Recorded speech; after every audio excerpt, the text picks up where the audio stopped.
is immediate and significant in terms of economic development. And so we are confronted then with this new perception of the world of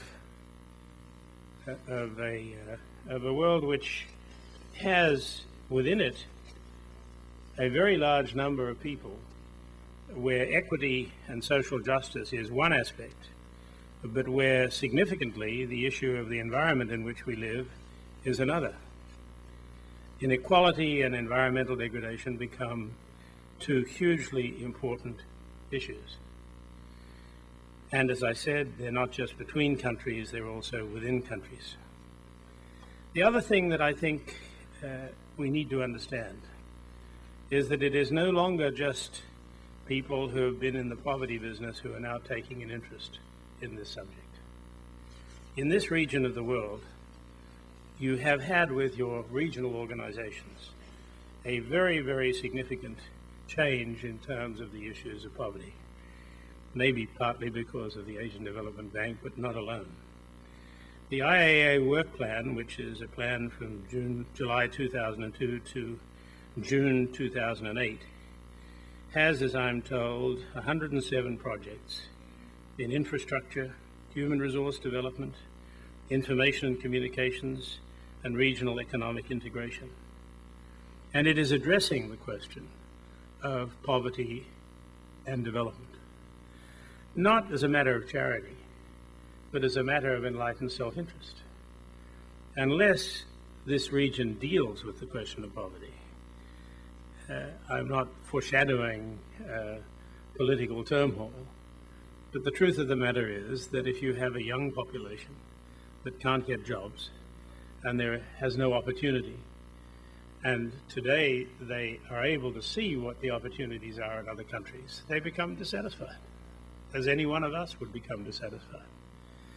So the combination of more information and the recognition that in many parts of the world this issue is being confronted and rewarded for people who are young is putting significant pressure on this region.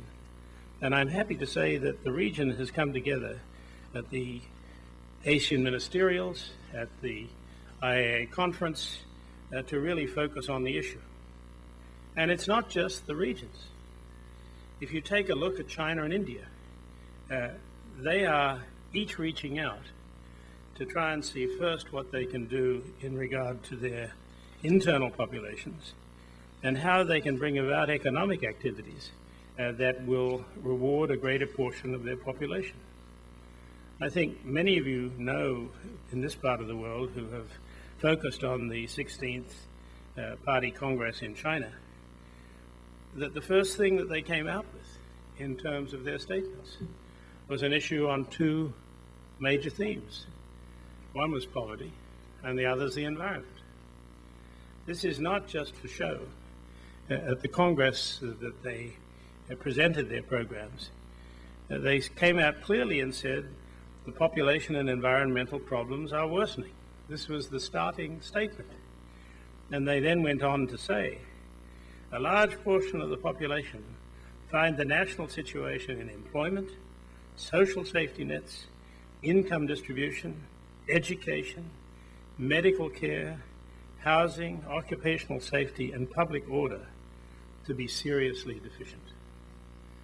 This is not the view of a commentator.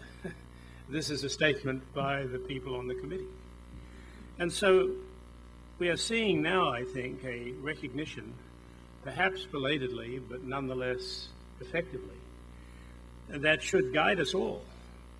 It is that we cannot just think of our own economic advances, which are considerable in the middle class and the upper middle class, but that if we're going to enjoy the benefits of the lives that we now have, we cannot forget, as we've never been able to forget, 2 or 3 billion people who need to be brought along. And I must tell you, having worked in the field for 10 years, this is a very hard sell. People broadly don't give a damn if they're well off. I've given speeches I don't know how many speeches in the course of the last 14 years. And they generally run, gee, that was a good speech. You get about an hour. They tell you over a drink that it's pretty interesting. And you get in the car and drive off to the next speech. And the people that you've talked to get in the car, drive back to their offices or homes. And within a very short period of time, maybe after a dinner table conversation, if you're lucky, what you said is forgotten. I say that to you not because I think I'm a forgotten person or that I'm feeling insecure, both of which I feel, but because the issues that I'm addressing are not theoretical issues. They're not issues that we can just forget.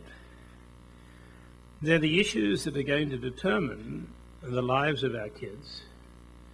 They're the issues that are going to determine whether they live in peace, whether they live in harmony, whether they have real futures. They're issues which affect the way they'll be able to look at themselves in terms of a moral approach, in terms of a humanitarian approach, and in terms of a self-interested approach. They just need to understand better what the challenges are that are coming, notwithstanding 1,300,000,000 people being taken to middle class in China and India, when we still have 2 to 3 billion people that will be living in poverty. This is not something you can put under the mat. It's not something that's theoretical. It's not something that can be forgotten. And it's for that reason that I was very happy and grateful for the opportunity to come and talk, because I think these issues need to be addressed. And I think they need to be addressed not just from the point of view of an interesting economic argument, but because for your children, they will be the issues that will determine the sort of lives that they live. I thank you all for the opportunity of speaking.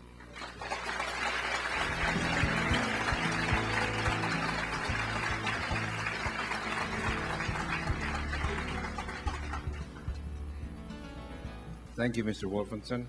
May I invite you to take the center lounge seat as I call on the next speaker. Our first reactor for this afternoon is the President and Chief Executive Officer of FINMA, Inc., President and Vice Chairman of Bacnotan Consolidated Industries, two affiliated companies with investments in housing, education, energy, and financial services. He served as the Philippines Secretary of Finance under President Fidel Ramos, who is present with us here this afternoon, from 1992 to 1993. In 1978, he was awarded as one of the 10 outstanding young men in the field of investment banking and finance. He is currently the chairman of the Makati Business Club, the Philippine Business for Education, the business community's response to the need for consensus and sustained advocacy in education reform. He is also a member of the AIM Board of Trustees and the chairman of the Board of Advisors of the AIM Ambassador Ramon V. Del Rosario Sr. Center for Corporate Responsibility. May I call on Mr. Ramon R. Del Rosario Jr. to give his reaction.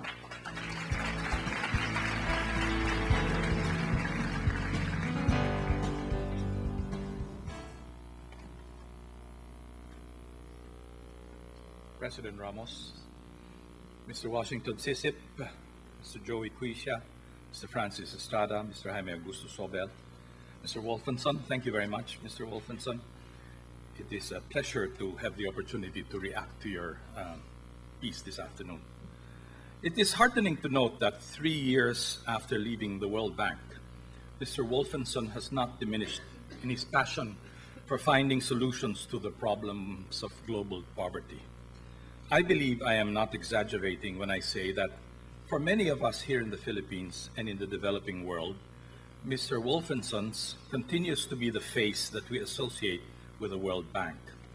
This is a result, I believe, not only of the length of time that he served with the bank, but also of the clarity of his vision and the passion and intensity, and I might add the charm that he brought to the job, that helped make the World Bank a more relevant institution to many developing countries, including the Philippines.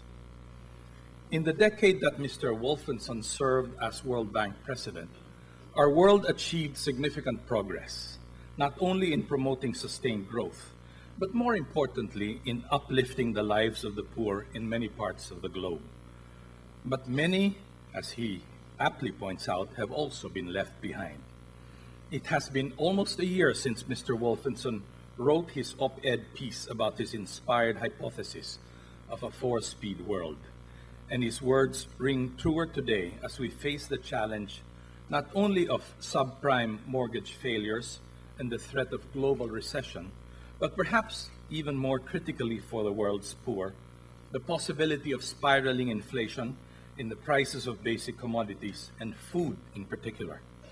As Mr. Wolfensohn points out, the world's economies, while becoming more interconnected thanks to tremendous strides in telecommunications technology, are also fragmenting and growing further apart. In a worldwide economic slowdown, the laggards regrettably tend to fall further behind. In Mr. Wolfensohn's view, the dichotomy between the North and the South divide and the East and West twain has given way to four economic groupings that move at distinct velocities. These are the Tier 1, steady-growing high-income economies, Tier 2, rapid-growing middle-income economies, Tier 3, erratic-growing emergent economies, and lastly, the Tier 4, stagnant growth, low-income economies. In highlighting these distinctions, Mr. Wolfensohn has emphasized the interdependence among these four circles, and the need for concerted action on the part of global economic leaders to uplift the conditions of the poor in Tier 3 and 4 countries. But the assistance programs of the developed world will have very little impact if these are not complemented by genuine efforts on the part of host countries to achieve sustainable growth and development. And speaking from the viewpoint of one who dwells in a Tier 3 volatile economy that has the patent means and resources to climb to Tier 2 status, but somehow remains held back, it is not only policy that matters. Governance is equally important if we are to achieve sustained development. In fact, I would say that there is really no choice but for the two to go hand in hand. Good governance places the country in a position to adopt the best economic and social policies that will promote genuine development, and poor governance ultimately leads to poor policies and poor spending choices that limit the avenues for the poor to improve themselves. One of the functions that Mr. Wolfensohn in his model would assign to the ASEAN economies, such as the Philippines, is to light the path by which the impoverished countries, particularly in sub-Saharan Africa, can rise above their vicious cycle of economic stagnation, widespread hunger, social unrest, internecine bloody conflicts, and environmental degradation. Our intended role is to offer hope by being shining examples of the success that can be achieved in terms of economic progress and social stability. While not shrinking from this all-important role,